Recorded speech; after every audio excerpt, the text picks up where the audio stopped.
안녕하십니까. 리바우로 신부입니다. 어제 우리 본당 신자분들하고 성경 공부하는 중에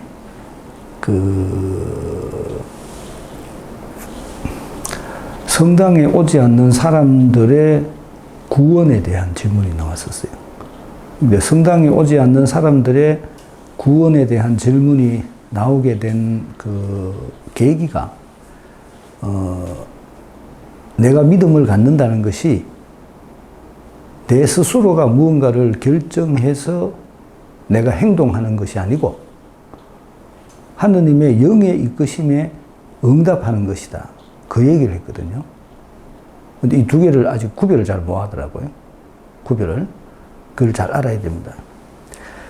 내가 좋은 일을 할 마음을 가지고 내가 그 좋은 일을 하는 것은 아니에요. 왜 그렇겠어요? 내 스스로가 죄의 상태에 있기 때문에 내한테서 좋은 게 나올 수가 없습니다. 이 의화론하고도 연결되는데, 좀 개념이 어려운 개념이긴 합니다만 일단 그건 놔두고 다음에 말씀드릴게요. 그건 놔두고. 그렇기 때문에 내한테 좋은 일을 하고자 생각이 나는 거는 예를 들어서 내가 내 주위에 있는 가난한 사람을 도와줘야 되겠다. 내가 본당 공동체를 위해서 어떤 봉사를 해야 되겠다. 내지는 내가 누군가에게 도움이 되는 일을 해줘야 되겠다. 내가 누군가를 만나서 그를 격려해 줘야 되겠다. 이런 내가 나를 위한 일이 아닌 다른 사람을 위해서 하느님의 사랑을 전해주는 일을 할 때 그 일을 하는 주체가 누구냐라는 문제입니다. 내가 하겠어요? 그게 아니라는 거죠. 그게 하느님의 영의 이끄심이라는 겁니다. 그걸 잘 알아들어야 됩니다. 내한테서 생기는 좋은 거는 전부 다 하느님이 하시는 거예요. 나쁜 거는 내가 하는 겁니다. 그래서 하느님의 영의 이끄심이 하느님께서 나에게 그런 좋은 생각을 갖도록 나를 이끌어 주시는 거예요. 거기에 대해서 내가 예 하고 응답하는 겁니다. 그러니까 누가 하는 겁니까? 하느님이 하시는 겁니다. 내가 예라고 응답하는 거죠. 시간이 지나고 나면 예라는 나의 응답조차도 내가 하는 것이 아니라 하느님의 은총으로 하는 것이라는 걸 알게 됩니다. 그러니까 엄밀히 말해서 내가 하는 거는 하나도 없어요. 누가 하신다? 하느님께서 하시는 겁니다. 나는 다만 내 몸뚱아리를 하느님에게 빌려준 겁니다.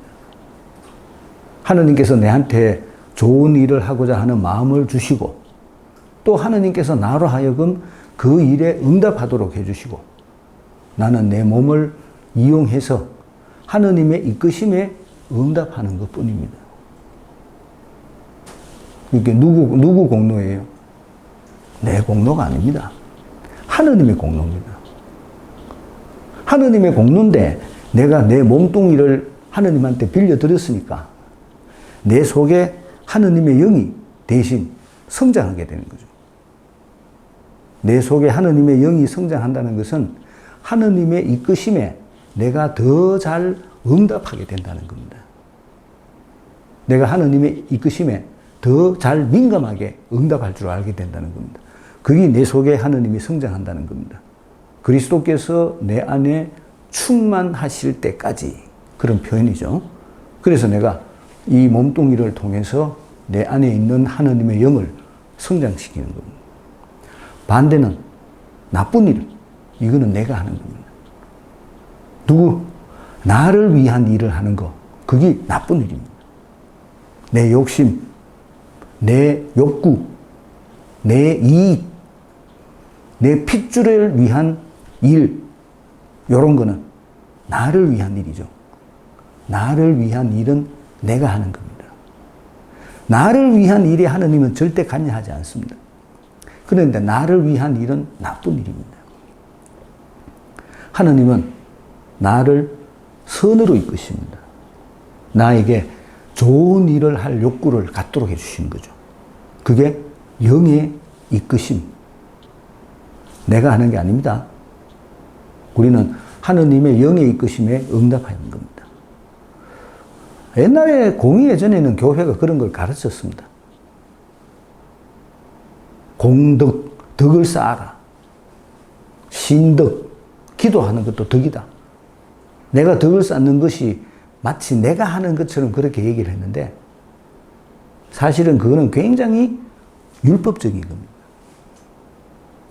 나를 이끌어 가시는 분은 하느님이십니다. 나는 하느님의 이끄심에 응답하는 겁니다. 이런 얘기를 했는데 그나마 성당에 안 다니는 사람 중에서 착한 일을 많이 하는 사람은 뭐고? 이런 얘기, 이런 질문이 나왔어요. 당연히 나올 수 있는 거죠. 그런 사람들을 익명의 크리스찬이라고 말합니다.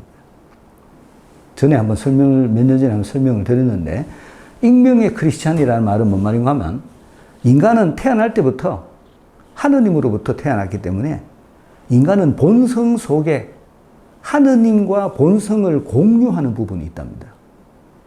그래서 가만히 놔둬도 인간은 지가 왔던 고향인 하느님에게로 가고자 하는 욕구를 가지고 있다는 거예요. 그거를 초월성이라고 말합니다. 초월성. 내 이 신체를, 내 육신을 뛰어넘어서 하느님에게로 가고자 하는 욕구. 그게 인간에게 있다는 거예요. 인간이 그 욕구에 따라서 응답할 때 그것도 하느님의 이끄심이라는 겁니다. 그러면 그 사람이 세례를 안 받아도 천당에 가나? 이런 문제가 생기겠죠. 그래서 익명의 크리스찬인 겁니다. 내가 세례를 안 받았지만 그 사람은 자기 속에 있는 하느님의 본성의 이끄심에 따라서 선한 일을 하기 때문에 하느님에게로 간다는 겁니다. 그러면 세례 안 받아도 충분히 갈 수 있겠네. 근데 사실은 어리석은 일이라는 거죠. 세례를 받는 거는 부산에서 서울까지 KTX 타고 가는 거하고 똑같은 겁니다. 2시간만 하면 갑니다. 내가 하느님의 뜻을 그만큼 빨리 알고 하느님의 이끄심에 더 빨리 응답할 수 있다는 거죠. 그런데 내가 성당에 오지 않고 내 양심에 어떤 그 본성의 하느님과의 본성의 공유 부분을 통해서 하느님에게로 가려고 하면 부산에서 출발해가 목포 갔다가 천주 갔다가 아산 갔다가 강릉 갔다가 서울 가는 거하고 똑같은 거라는 겁니다. 그렇기 때문에 내가 교회를 통해서 하느님과의 친교 속에서 하느님의 영의 이끄심에 더 잘 응답하도록 하는 것이다. 여기 내가 믿음을 갖는 이유라는 겁니다. 궁극적인 것은 하느님의 이끄심에 응답하는 겁니다. 내가 하는 게 아닙니다. 사람들은 자꾸 지가 한다고 생각합니다. 그래서 자꾸 남의 신신 모임에 그렇게 이런 얘기를 하면 좋지만 제가 본당에 가서 레저 마리에 꾸리슐러, 레저 마리에 회합할 때 한 번씩 들어가 보면 활동 보고 하잖아요. 전부 다 기도했던 것만 보고합니다. 내가 보기에는 저런 게 보고가 되려면 모르겠다. 하여튼 뭐 이상하게 지금 내가 보기에는 그래요. 그러시게 됐다는 겁니다. 기도하는 것이 마치 내가 하는 거라고. 내가 하는 모든 행동이 오로지 기도하는 일밖에 없다고 생각하는 겁니다. 아주 잘못된 생각입니다. 우리는 하느님의 영의 이끄심에 응답해야 됩니다. 그게 은총이고 그게 활동입니다. 기도가 중요한 게 아닙니다. 영의 이끄심에 응답할 줄 알아야 됩니다. 오늘 우리가 보고 있는 이 사도들은 하느님의 영의 이끄심에 응답했던 사람들입니다. 하느님께서 사도 바울을 데리고 다니는 겁니다. 어디로 갔다가 어디로 갔다가 어디로 갔다가 어디로 갔다가 중간에 나오죠. 가끔씩 하느님의 영이 그를 그곳에 가기를 원치 않았으므로 그가 가지 않고 다른 곳에 갔다. 그런 얘기가 나옵니다. 바오로는 오로지 하느님의 영의 이끄심에 당신을 맡긴 겁니다. 그래서 영이 이끌어주는 대로 그냥 어디에 가든지 가는 겁니다. 아무런 앞날을 생각하지 않고 그냥 가는 겁니다. 그게 영의 이끄심에 응답하는 겁니다. 믿음의 삶이라는 것도 영의 이끄심에 응답하는 겁니다. 제발 기도하는 거라고 생각하지 마십시오. 기도는 오로지 내 욕구를 위한 겁니다. 영의 이끄심에 응답할 줄 알아야 됩니다. 오늘 23과 1차 선교여행 마지막 부분입니다. 본문 읽어보겠습니다. 바오로와 바르나바는 이코니온에서도 전과 마찬가지로 유다인들의 회당에 들어가 설교하였다. 회당이 그들이 복음을 전하는 중요한 장소라 그랬죠. 회당에 사람들이 모이니까 그 회당에 가서 복음을 전했습니다. 그리하여 수많은 유다인과 그리스인이 믿게 되었다. 그러나 믿기를 거부한 유다인들은 다른 민족 사람들을 자극하여 형제들에게 나쁜 감정을 품게 만들었다. 유다인들이 바오로와 바르나바의 복음을 받아들이지 않았다는 겁니다. 왜냐하면 바오로와 바르나바의 복음이 어떤 면에서는 유다교를 무시하는 것이기 때문에 그렇습니다. 하느님의 뜻이 무엇인지를 생각하지 않고 자기들이 가지고 있는 기존의 질서, 기존의 체제를 무너뜨리는 것이라고 생각했다는 겁니다. 율법을 지키는 것, 율법을 지키는 유대교의 근본에 대해서 그리스도교, 이 새로운 종교는 예수님을 믿음으로써 이루어진다고 말했다는 겁니다. 똑같은 얘기입니다. 이제 그 우리들이 많은 사람들이 성당에 다니는 많은 사람들이 생각하기를 기도한다고 생각했다는 겁니다. 그런데 그렇지 않습니다. 실제적으로 말하면 우리는 하느님의 말씀을 들으러 온 사람들. 하느님의 말씀을 듣고 하느님의 그 말씀을 실행하기 위해서 성당에 오는 겁니다. 그런 안타깝게도 많은 사람들은 기도하는 것만이 내가 종교를 갖는 이유라고 생각합니다. 절대 그렇지 않습니다. 이게 이 기존에 있던 사람들에게 장애 요인이 된다는 겁니다. 유대인들에게도 마찬가지였다는 겁니다. 유대인들이 자기들이 가지고 있던 유대교가 이 새로운 종교에 의해서 부정당하는 일이 생기니까 이 새로운 종교를 싫어하게 되는 겁니다. 그러나 믿기를 거부한 유다인들은 다른 민족 사람들을 자극하여 형제들에게 나쁜 감정을 품게 만들었다. 다른 민족 사람들은 누굽니까? 여기서 그리스 사람들입니다. 이코니온에 갔었으니까 이코니온은 그리스 지역입니다. 그래서 바오로와 바르나바는 그곳에 오랫동안 머무르면서 주님을 의지하며 담대히 설교하였다. 주님께서는 그들의 손을 통하여 표징과 이적들이 일어나게 해주시어 당신 은총에 관한 그들의 말을 확인해 주셨다. 표징과 이적들이 어떻게 일어난다 그랬죠? 내가 복음을 받아들였을 때 표징과 이적이 일어나는 겁니다. 자, 생각해 봐야 됩니다. 대부분의 사람들은 복음을 받아들이지 않습니다. 복음을 받아들이지 않으면 표징과 이적이 일어나지가 않습니다. 복음을 받아들였기 때문에 표징과 이적이 일어나는 겁니다. 예수님께서 지금 제가 우리 신자분들하고 마르고 공부하고 있는데 마르고 복음 1장에 보면 예수님께서 가파르나움 회당에 들어가서 제일 먼저 하신 일이 더러운 영을 쫓아내는 일을 하셨습니다. 그 회당에 사람들이 몇 명이나 있었겠어요? 적어도 30명, 40명 안 있었겠습니까? 그 중에서도 예수님의 복음을 받아들인 사람은 한 명뿐이었다는 겁니다. 그렇기 때문에 그 한 명에게 더러운 영이 나가는 일이 생겼다는 겁니다. 나머지 사람들은 예수님의 말을 받아들이지 않았다는 거죠. 받아들이지 않으면 표징과 이적이 일어날 수가 없습니다. 받아들였기 때문에 표징과 이적이 일어나는 겁니다. 그걸 잘 알아들으셔야 됩니다. 내가 표징을 원한다면 예수님의 말씀을 받아들여야 됩니다.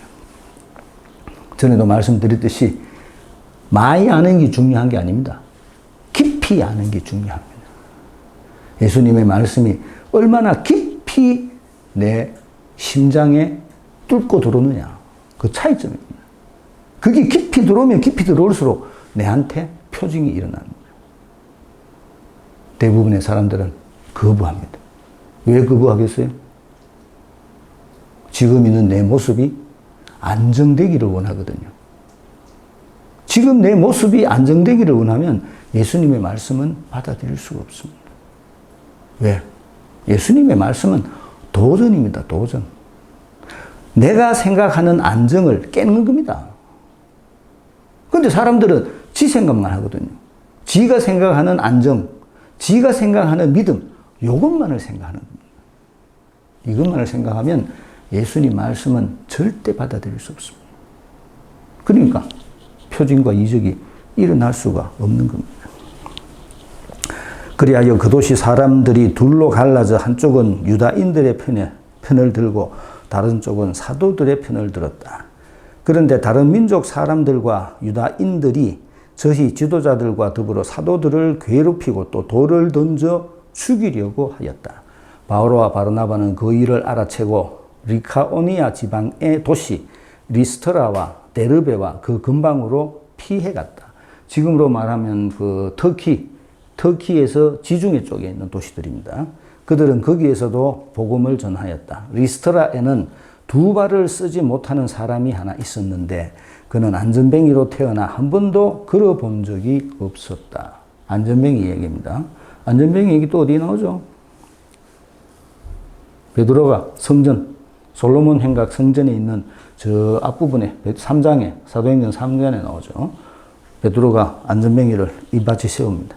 한 번도 걸어본 적이 없었다는 것을 왜 강조하겠어요?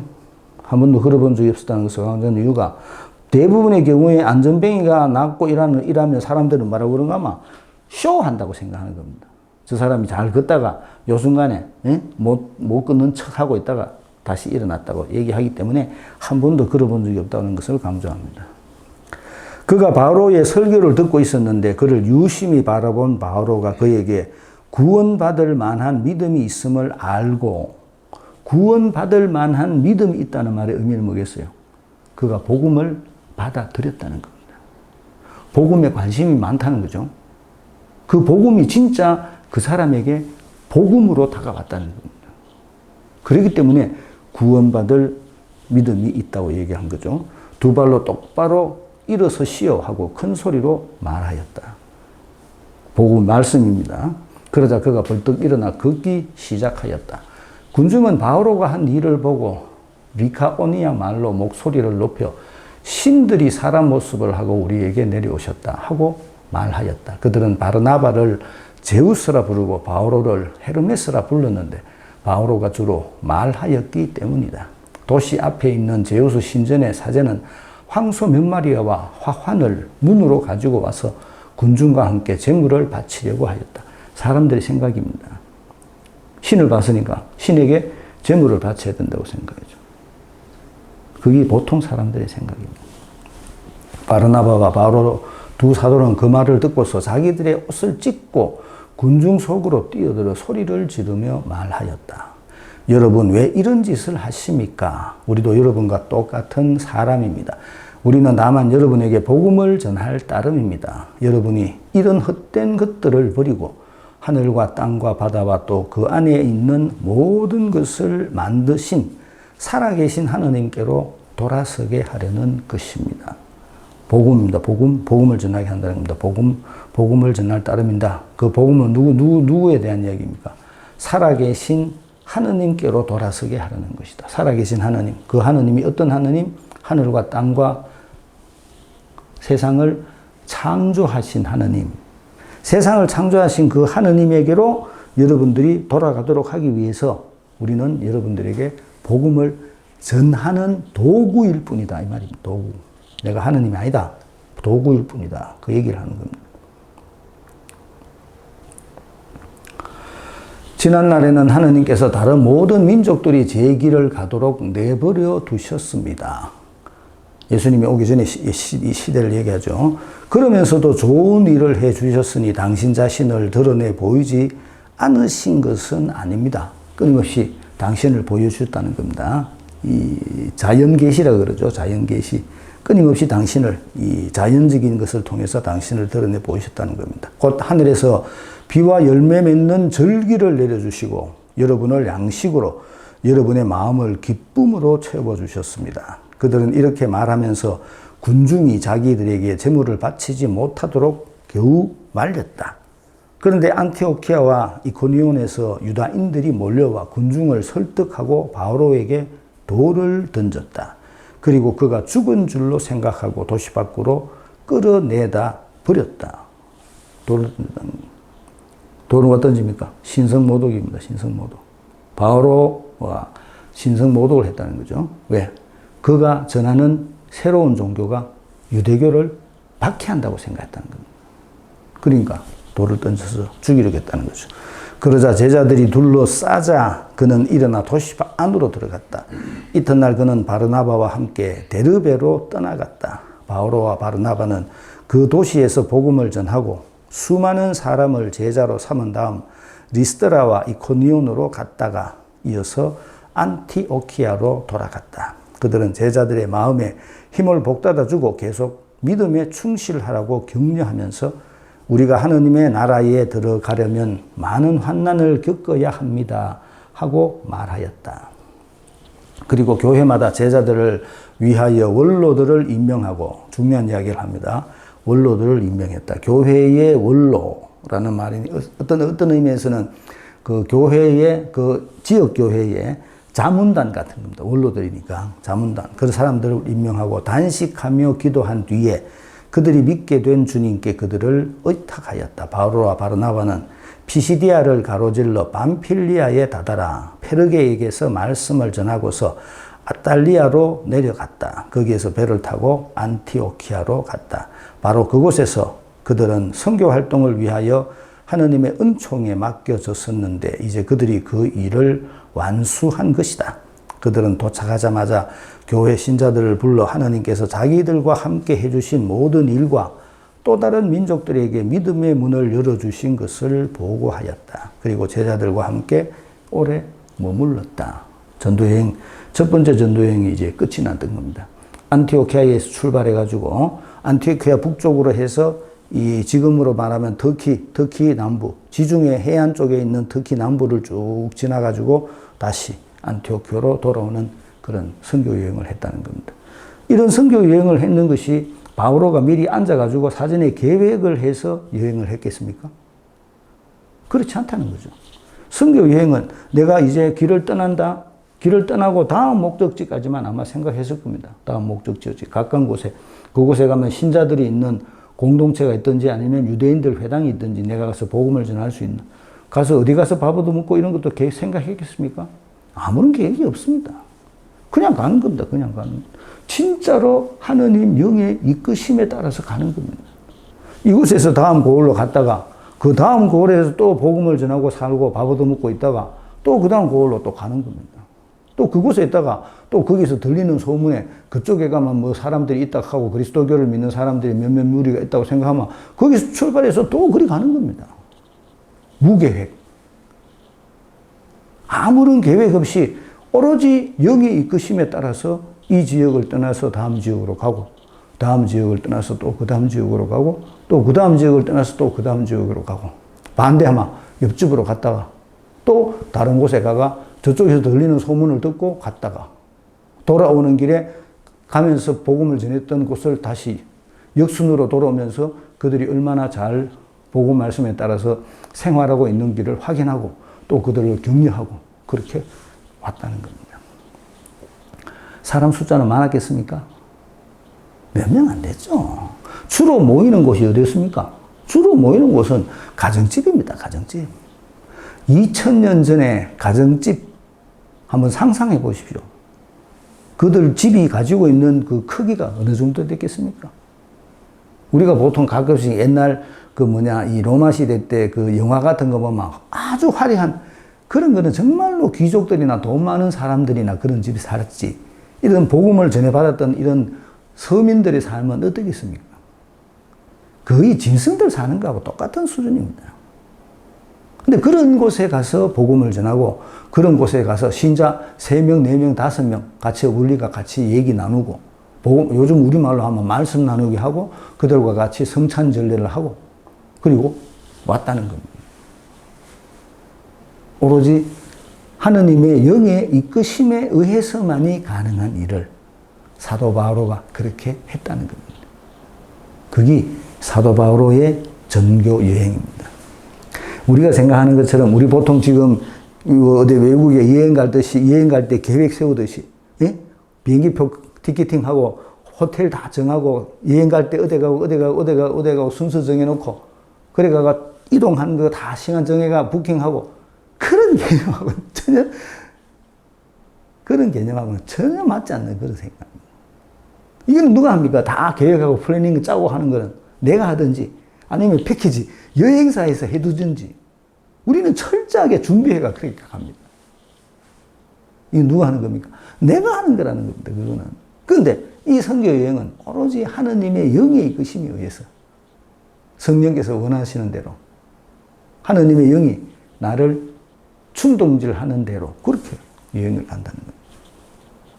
전혀 다른 겁니다. 믿음을 갖는다는 것은 내가 하는 일이 아닙니다. 하느님의 영의 이끄심에 내가 응답하는 일입니다. 그거를 아셔야 됩니다. 내가 하는 것은 하나도 없습니다. 문제풀이 해보겠습니다. 23과 전교 여행을 마치다.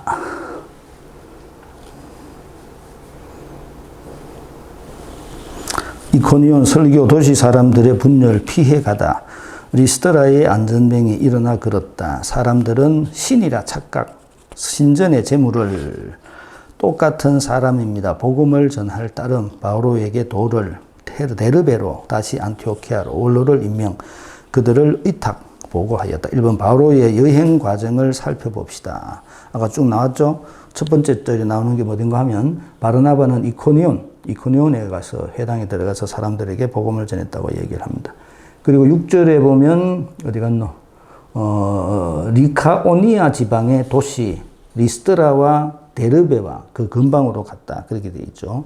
그리고 20절에 그 이튿날 그는 바르나바와 함께 데르베로 떠나갔다. 20절에 되어 있습니다. 21절에 바로와 다바나 그 도시에서 복음을 전하고 수많은 사람을 제자로 삼은 다음 라스드라와 이코니온으로 갔다가 이어서 안티오키아로 돌아갔다. 왔던 길로 다시 빠꾸에 가죠. 그리고 24절에 바오로와 바라마 피시디아를 가로질러 팜필리아에 다다라 페르게이에서 말씀을 전하고서 아탈리아로 내려갔다. 그렇게 되어 있습니다. 그렇죠? 그리고 다시 26절에 배를 타고 안티오키아로 갔다. 그렇게 되어 있습니다. 안티오키아가 두 개 나오죠. 전에 한번 말씀드렸습니다. 첫 출발점인 안티오키아는 시리아에 있는 안티오키아. 그 첫 번째 대표하는 자교회 안티오키아고 이 두 번째 나눈 안티오키아는 터키 쪽으로 가다가 그쪽에 있는 안티오키아를 말합니다. 그들이 이코니온에서 한 일은 무엇입니까? 뭐겠습니까? 회당에 들어가 설교하였다. 그렇죠? 복음을 전하는 게 그들이 했던 유일한 일입니다.